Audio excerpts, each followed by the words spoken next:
pendekatan dan model-model pengembangan kurikulum.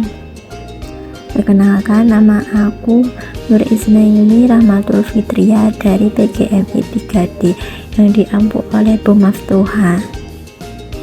Di sini yang akan saya bahas yang pertama model humanistik, yang kedua model subjek akademik, yang ketiga model rekonstruksi sosial, yang keempat model teknologi, yang kelima model pendidikan gerak, yang keenam pendidikan petualangan, dan yang ketujuh pendidikan kebugaran.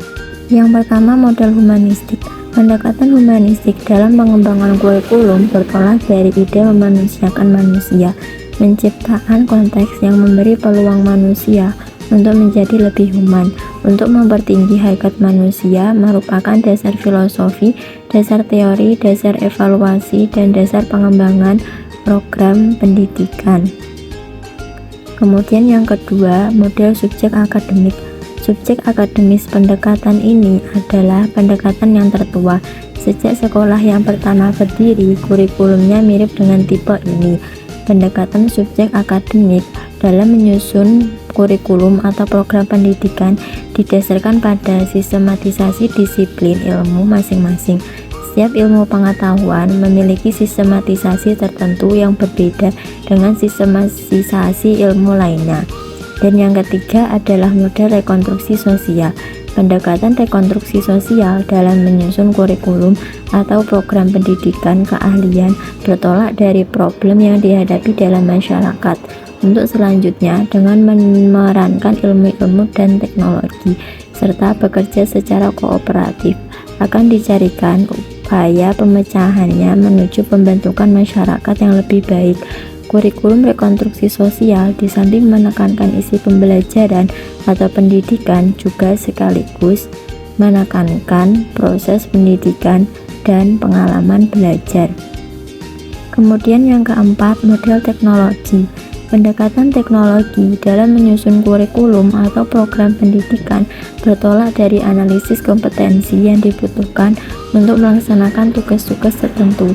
Dalam konteks kurikulum, model teknologi pendidikan mempunyai dua aspek, yaitu hardware berupa alat benda keras seperti proyektor, TV, LCD, radio, dan sebagainya.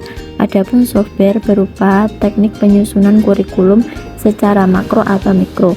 Teknologi yang diharapkan ada kalanya berupa PPSI atau prosedur pengembangan sistem instruksional, pelajaran berprogram, dan modul. Dan yang kelima, model pendidikan gerak. Model pendidikan gerak dapat diterapkan dalam kurikulum pendidikan jasmani. Dalam pengembangan kurikulum pendidikan gerak, konsep gerak dimanfaatkan di elaborasi serta menjadi wahana bagi anak untuk mengeksplorasi kemampuan geraknya, termasuk jika dalam kurikulum tersebut dimasukkan beberapa organisasi kecabangan olahraga seperti senam atau permainan, bahkan dance sekalipun. Kemudian yang keenam, pendidikan petualangan.